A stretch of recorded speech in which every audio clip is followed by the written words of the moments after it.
오늘 저는 이 말씀을 보면서 예수님을 믿고 난 그 구원에 대해서 다시 한번 새롭게 생각해 봤습니다. 보통 사람들은 이 구원을 받았다라고 하면 다 됐다 생각하면서 어떤 면에서는 굉장히 나이브하게 생각하지 않습니까? 이제는 난 아무것도 안 해도 돼. 뭐 이런 식으로. 그런데 오늘 말씀을 이렇게 자세히 보면 구원이 다가 아니라 구원은 새 삶의 시작인 것이죠. 우리가 예수 그리스도를 믿음으로써 이제 그 말씀대로 살아가야 되고 그 구원의 삶이 있는 것입니다. 그리고 특별히 오늘 본문을 보니까 우리는 하나님의 자녀인 하나님의 상속자라는 것이에요. 하나님의 상속자. 그러면서 그 상속자로서 우리가 받는 그 특권이 있는 것을 오늘 말씀을 통해서 볼 수 있습니다. 오늘 우리가 이 말씀을 보면서 이 하나님의 상속자, 하나님의 자녀 된 우리로서 그 특권이 뭔지, 우리가 이제 어떻게 살아야 되는지 한번 우리 같이 말씀을 보면서 살펴보겠습니다. 첫 번째로 성령 하나님의 인도에 순종합니다. 우리가 하나님의 자녀가 되고 하나님의 상속자가 되고 난 후로는 이제는 내 멋대로 내가 하고 싶은 대로 사는 것이 아니라 하나님의 인도, 성령 하나님의 인도를 받고 그 인도에 순종하면서 살 때 우리의 삶에 참 열매가 있는 것이에요. 오늘 본문 로마서 8장 14절을 보니까 무릇 하나님의 영으로 인도함을 받은 사람은 곧 하나님의 아들이라 라고 했어요. 여기서 중요한 것은 누구의 인도를 받느냐입니다. 하나님의 아들, 하나님의 딸, 하나님의 자녀는 누구의 인도를 받습니까?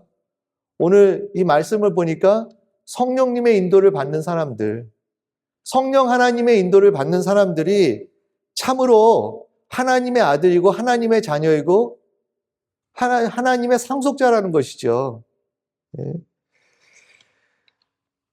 하나님의 상속자는 자신의 욕심이나 세상의 가치관이 아니라 성령 하나님의 인도를 받는 사람들입니다. 하나님은 우리를 구원하신 후에 혼자 살아가도록 내버려 두지 않으시고 오늘도 성령 하나님을 통해서 우리와 함께 하시고 우리를 바른 곳으로 인도하시고 우리 삶 속에서 역사하세요. 세상에서는 각자 자기 일을 찾으라고 말합니다.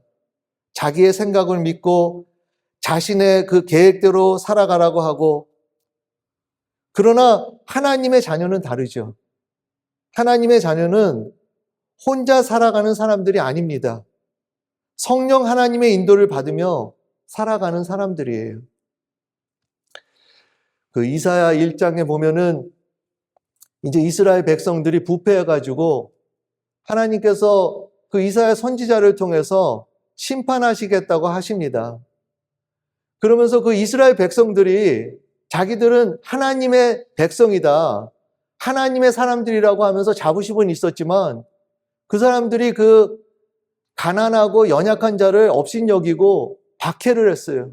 그러니까 하나님께서 그 모습을 보면서 굉장히 마음 아파하십니다. 그러면서 하나님께서는 그들을 그냥 내버려 두지 않으시고 하나님께서 홀로 내가 직접 나서서 이들을 내가 회복하겠다, 내가 이들을 온전하게 만들겠다 하시면서 하나님께서 말씀하시는 것을 보게 됩니다. 이사야 1장 25절과 26절을 보니까요, 먼저 25절에 내가 또 내 손을 내게 돌려 내 찌꺼기를 잿물로 씻듯이 녹여 청결하게 하며 내 혼잣물을 다 제하여 버리고 내가 내 재판관들을 처음과 같이 내 모사들을 본래와 같이 회복할 것이라. 그리한 후에야 내가 의의 성읍이라 신실한 고을이라 불리리라 하셨나니. 오늘 이 두 절을 볼 때 하나님께서 그 부패한 이스라엘을 고치시고 치료하시고 회복하시겠다는 거예요. 하나님께서 그 찌꺼기들을 다 제거하겠다. 그래서 그들을 청결하게 하겠다. 그들을 의의 성읍으로 하나님의 백성으로 만들겠다라고 하시고 있습니다. 그런데 동일한 하나님은 오늘 우리 삶 속에서도 이렇게 역사하지 않습니까? 성령 하나님을 통해서, 성령 하나님께서 우리의 삶을 인도하시고 우리 삶 속에 역사하실 때 하나님께서는 우리의 죄를 용서해 주시고 제거해 주시고 우리 안에 있는 그 찌꺼기들, impurity 그런 것들을 깨끗하게 하셔서 하나님의 백성으로 만드시는 거예요. 이것은 은혜이죠. 은혜로 받는 하나님의 역사이고요. 은혜로 받는 성령 하나님의 인도입니다. 우리가 그렇게 인도받을 때 우리 삶에 열매가 맺어지는 거예요. 삶의 변화가 있는 것입니다. 그런데 하나님께서 우리를 회복하실 때 우리가 주의해야 되는 것은 뭐냐면요. 의심하지 말아야 돼요. 왜냐하면 한번 생각해 보세요. 하나님께서 성령 하나님을 통해서 인도하시는데 나를 빚어지시고 계신다. 나를 고치신다. 나를 그렇게 치료하신다고 할 때 그게 아프잖아요. 연단을 통과해야 됩니다. 이게 쉽지가 않아요. 그럴 때 우리가 의심하기가 쉽지 않습니까? 아, 하나님께서 나를 싫어하시나? 왜 이렇게 문제가 많고 왜 이렇게 고달프고 왜 이렇게 삶이 참 어려울까? 그렇게 우리가 생각할 수가 있지 않습니까? 그런데 오늘 말씀을 보면 아니라는 거예요. 그리고 성령 하나님께서 오늘 우리 삶 속에 역사하시고 우리를 인도할 때 하나님은 오히려 우리를 사랑하시기에 역사하시고 우리를 바꿔주시고 회복하기 위해서 우리를 구원하시기 위해서 성숙하게 하기 위해서 하신다라는 것입니다. 이럴 때 더욱더 우리가 확신을 가져야 되고요. 하나님이 나를 싫어하는 것이 아니라 나를 사랑하신다라는 고백으로 확실히 그 연단을 통과하셔야 됩니다. 그 연단을 받아야 돼요. 연단해야 돼요. 고난을 통과하고. 그럴 때 우리는 하나님의 형상으로 닮아갈 수 있고요. 성숙하게 자라갈 수 있고요. 열매 맺는 것이죠. 만약에 우리가 하나님께서 하시는 회복을 싫어하고 그 옛사람의 삶으로 살아간다면 예수님 믿기 전의 삶, 나 이거 너무 고달프다. 나 이거 내가 하고 싶은 대로 할래 하고 내가 하고 싶은 대로 살면 미안한 말씀이지만 거기에는 사망뿐이 없어요. 거기에는 생명이 없습니다. 거기에는 열매를 맺을 수도 없고요. 죽음뿐이에요. 로마서 8장 13절을 보니까 너희가 육신대로 살면 반드시 죽을 것이로되 영으로서 몸의 행실을 죽이면 살리니. 오늘 성도님들의 삶을 살펴보시며 검토해 보시기 바랍니다. 과연 나는 성령님의 인도를 받고 살고 있습니까? 그 삶이 고달프고 힘들고 하지만서도 그 삶을 감사하면서 하나님께 감사드리고 있습니까? 아니면 여전히 지금 내 고집을 피우면서 나는 그래도 내가 하고 싶은 대로 할래, 내 멋대로 살 거야 라고 하지는 않고 있는지요? 우리의 삶을 점검해 봐야 되는 것 같아요. 왜냐하면 하나는 생명이지만 또 하나는 죽음이기 때문입니다. 우리가 성령 하나님의 인도를 받을 때 생명이 있고 열매를 맺을 수 있죠. 내 멋대로 내가 하고 싶은 대로 산다면 그거는 죽음이에요. 어느 걸 선택하겠습니까? 당연히 생명이겠죠. 그렇죠? 성령 하나님의 인도를 받으시고 그것이 고달프더라도 명심하셔야 되는 것은 그것이야말로 참으로 생명이고 열매 맺는 것이라는 것을 잊지 마시기 바랍니다. 그렇지 않으면 죽음이에요. 사망이에요. 그런데 우리는 하나님의 자녀로서, 하나님의 상속자로서, 하나님의 백성들로서 당연히 성령 하나님의 인도를 받고 살아야 되고 성령 하나님의 인도에 순종해야 하는 것입니다. 우리에게 이러한 은혜가 넘치기를 바랍니다. 성령 하나님의 인도를 받으셔서 생명에 넘치는 경험을 하시고 더 열매 맺어서 하나님께 더 영광 돌리는 우리 모두가 되기를 바라요. 고달프다고 하고 힘들다고 하고 아프다고 해서 핑계 대지 마시고 오히려 그것이야말로 참으로 생명의 길이라는 것을 잊지 마시고 더 성령님의 인도를 받는 우리 모두가 되기를 간절히 바랍니다. 계속해서 두 번째 보니까요. 하나님의 상속자는 새로운 신분과 관계를 억지로 하는 것이 아니라 누리는 사람들이에요. 그 신분을 확실히 알고 그리고 하나님과의 관계의 친밀함을 누구보다 더 알아서 그 삶을 누리는 자들이야말로 참으로 하나님의 자녀이고 하나님의 상속자입니다. 오늘 로마서 8장 15절을 보니까요. 너희는 다시 무서워하는 종의 영을 받지 아니하고 양자의 영을 받았으므로 우리가 아빠 아버지라고 부르짖느니라. 영어 성경으로 보면 좀 더 이해하기가 쉬워요. 이 로마서 8장 15절 NIV를 제가 한국말로 이렇게 번역을 해봤습니다. 여러분이 받은 성령은 여러분을 다시 종이 되어 두려워하게 만드는 영이 아닙니다. 오히려 하나님께서 여러분을 자신의 자녀로 삼으시는 성령입니다. 그래서 우리는 아빠, 아버지라고 담대히 부를 수 있어요. 우리가 예수 그리스도를 믿음으로 성령님을 영접하잖아요. 그 성령 하나님께서 우리 안에 거하시게 되고 그 하나님께서 우리를 두려워하는 종으로 세우시는 것이 아니라 자녀로 삼으신다라는 거예요. 하나님은 우리의 아버지시고 그 아버지의 사랑을 받는 자녀로 그 상속자로 성령님께서 우리를 세우신다라는 것입니다. 어떤 사람은 이 하나님의 자녀가 되기 위해서 열심히 노력해야 된다고 그래요. 하나님의 자녀가 되는 것은 하나의 가정이다. 이것은 끝에 갖는 목적이다. 그래서 내가 지금 열심히 하지 않고 내가 열심히 말씀을 배우지 않고 열심히 하지 않으면 하나님의 자녀가 될 수가 없다라고 이렇게 말하시는 분들도 있어요. 그리고 그런 신앙을 살고 있습니다. 그런데 그게 아니에요. 하나님의 자녀가 되는 건 가정이 아닙니다. 이건 즉시로 일어나는 일이에요.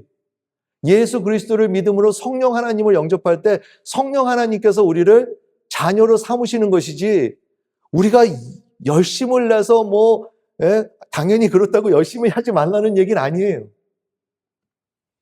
그러나 명심하셔야 되는 것은 하나님의 자녀가 되는 것은 즉시로 일어나는 것이 이것은 가정이 아닙니다. 가정 끝에 목적이 하나님의 자녀가 아니라 우리는 하나님의 자녀로서 자라나는 것이고 하나님의 자녀로서 살아가는 것이고 하나님의 자녀로서 나아가는 것이에요.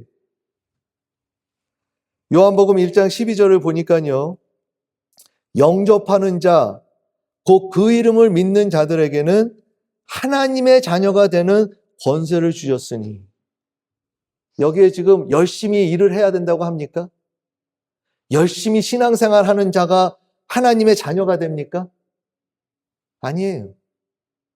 영접하는 자, 곧 그 이름을 믿는 자, 그들에게 하나님의 자녀가 된다고 했어요. 잊지 마셔야 돼요.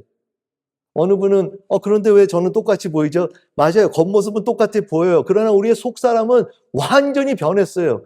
거듭났습니다. 성령 하나님을 통해서 born again.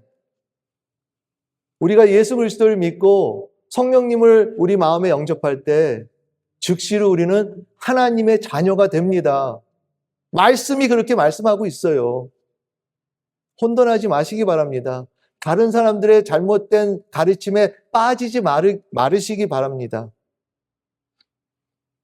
하나님의 자녀가 되는 것은 예수님을 믿고 그분을 영접하는 것이라고 했어요. 이것은 가정이 아니라 즉시로 일어나는 기적이에요. 왜 기적입니까? 우리가 거듭나기 때문에요. 이것은 머리로 거듭나는 게 아니고 머리로 구원받는 게 아니라요. 정말로 일어나는 일이에요. 성령님을 통해서 거듭나는 기적이 있기 때문에 기적이에요. 신분이 완전히 바뀝니다. 이제는 하나님은 우리를 사랑하시는 아버지가 되세요. 더 정확하게 말하면 오늘 말씀대로 아빠. 하나님은 우리 아빠예요. 아빠. 우리는 그분의 자녀가 됩니다. 이제 우리가 자녀이기에 하나님의 상속자예요. 놀랍지 않습니까? 우리가 한 게 뭐가 있다고요? 우리가 한 일은 전혀 없고요. 은혜로 말미암아 오직 믿음으로 하나님의 자녀가 됐다라는 사실을 명심하시기 바랍니다. 그리고 그 신분을 누리세요. 우리가 하나님의 자녀가 되고 상속자가 된 것은요, 하나님과의 관계가 회복된 거 아닙니까? 전에는 우리는 하나님의 원수였어요. 죄인이었기 때문에. 하나님은 죄인을 그냥 내버려 두지 않으십니다. 원수로 삼으세요. 예수 그리스도를 믿기 전에는요, 하나님과 우리의 관계는 원수였습니다. 그런데 예수 그리스도를 믿음으로 성령 하나님을 영접함으로써 이제는 하나님은 우리의 아버지, 아빠가 됐어요. 우리의 관계가 완전히 새로워졌습니다. 우리는 하나님의 자녀로서 언제든지 담대히 아버지께 나아갈 수가 있어요. 그리고 기도도요, 더 진지해져요.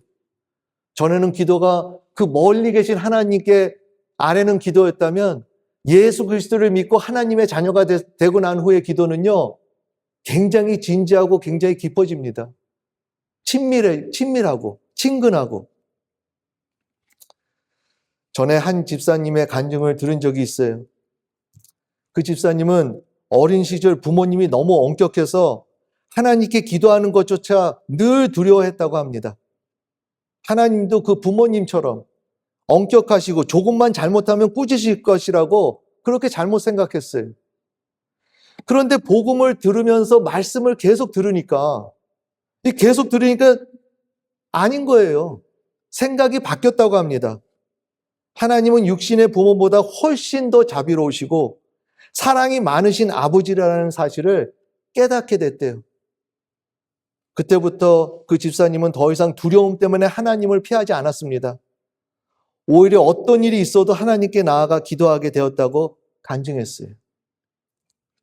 이제는 담대히 하나님 아버지께 나아가 기도하면서 눈물도 흘리고 마음도 오픈하면서 너무 좋고 감사하다는 거예요. 전에는 무섭게 여겼던 하나님이 이제는 너무 친하게 느껴진다는 것입니다.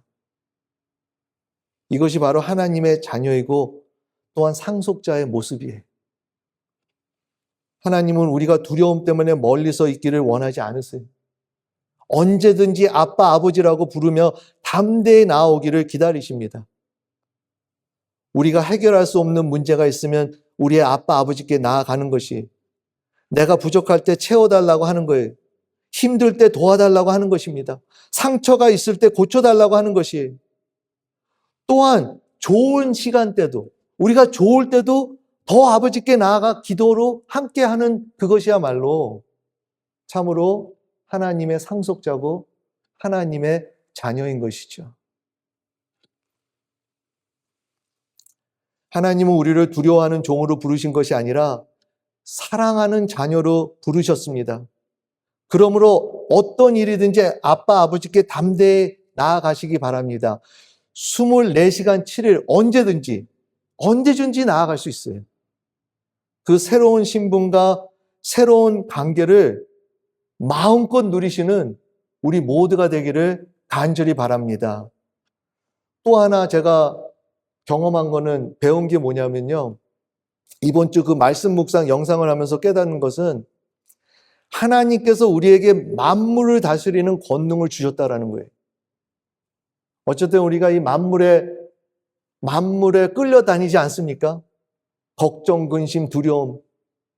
그런데 하나님의 자녀가 돼서 하나님의 상속자가 된 우리에게 이제 하나님께서 그 만물을 다스릴 수 있는 권능을 주세요.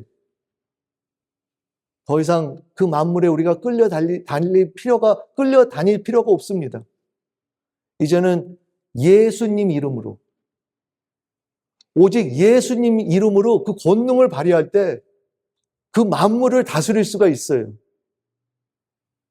이런 권능을 많이 사용하셔서 그 상속자의 축복을 더 많이 누리는 우리 모두가 되기를 간절히 바랍니다.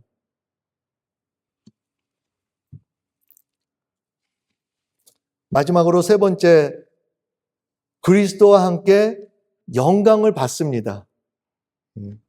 로마서 8장 17절에 자녀이면 또한 상속자, 곧 하나님의 상속자여 그리스도와 함께 한 상속자니 우리가 그와 함께 영광을 받기 위하여 고난도 함께 받아야 할 것이니라.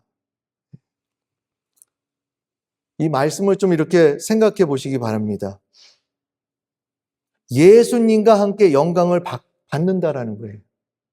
우리가 하나님의 상속자가 돼서 이제는 예수님의 영광을 우리가 함께 누리고 그 영광에 참여한다라는 것입니다. 예수님의 영광을 한번 생각해 보세요. 예수님은 십자가에서 끝나신 분이 아니죠. 죽음에서 부활하셨고 하나님 우편에 앉으셨고 무엇보다 모든 이름 위에 뛰어난 이름을 받으셨어요. 예수님은 가장 높임을 받으셨습니다. 그 영광에 참여하게 된다라는 거예요. 왜? 우리가 하나님의 상속자가 됐기 때문에. 그래서 그 영광을 우리가 누릴 수 있다라는 것입니다. 하나님의 영광.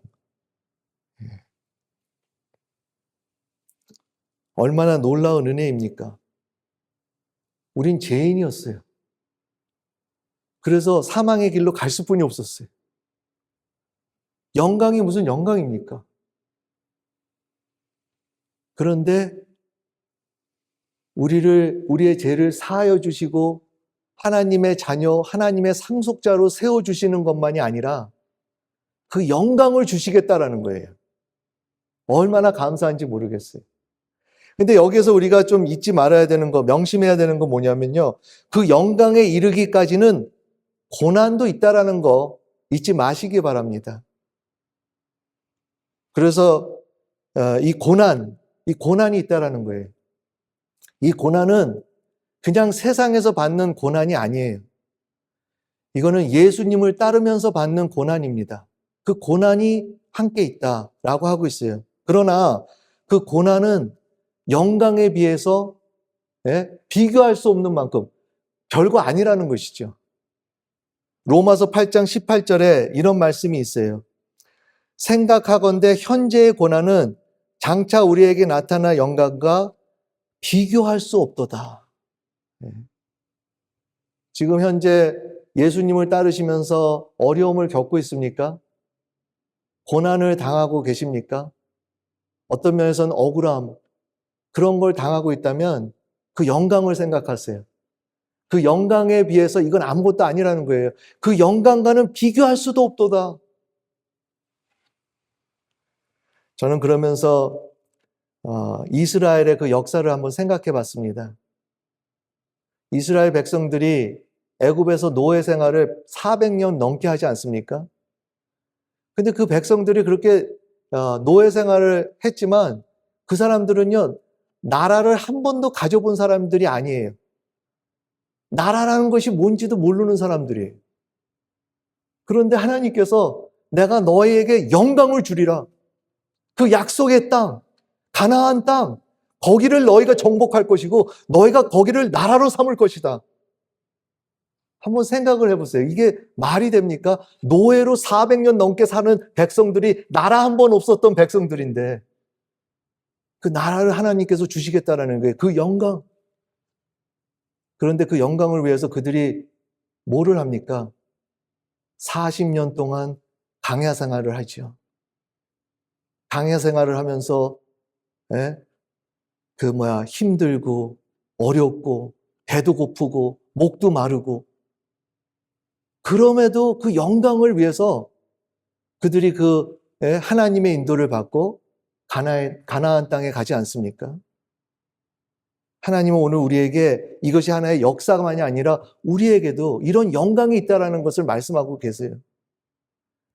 비교할 수 없는 영광, 예수 그리스도와 함께 받는 영광, 그 예수 그리스도의 영광을 우리가 누리고 참여할 수 있다는 거예요. 저는 이 말씀을 생각하면서 너무 이렇게 와, 어떻게 그런데 그 영광을 위해서 오늘 우리는 그 고난을 가야 된다라는 사실. 왜? 세상이 어려워서요? 아니요. 예수님을 따르기 때문에. 예수님을 섬기기 때문에. 우리가 예수님과 함께 하기 때문에 고난이 있다라는 거예요. 그럴 때 잊지 마셔야 되는 것은 비교할 수 없는 영광이 기다리고 있다라는 거예요. 그 비전을 가지시고, 그 꿈에 사로잡히시고, 그 뜻을 뚜렷이 가지셔서 끝내는 그 비교할 수 없는 영광에 기뻐하시고 감사하시고 넘치는 우리 모두가 되기를 간절히 바랍니다. 낙심하지 마세요. 하나님은 오늘도 우리를 성령으로 인도하시며 끝까지 그리스도와 함께 누릴 영광으로 이끌어 가십니다. 우리의 마지막은 고난이 아니에요. 영광입니다. 이 소망을 붙들고 오늘도 담대하게 살아가는 하나님의 상속자들이 되시기를 바랍니다. 사랑하는 성도 여러분, 우리는 예수님을 믿고 하나님의 상속자가 되었습니다. 이것은 단순히 천국에 가는 표를 받은 것이 아니에요. 하나님께서는 지금도 상속자답게 살아가도록 우리를 부르십니다. 오늘도 하나님의 상속자라는 이 놀라운 은혜를 누리며 살아가는 우리 모두가 되기를 주님의 이름으로 축원합니다. 우리 설교 요약을 보겠습니다.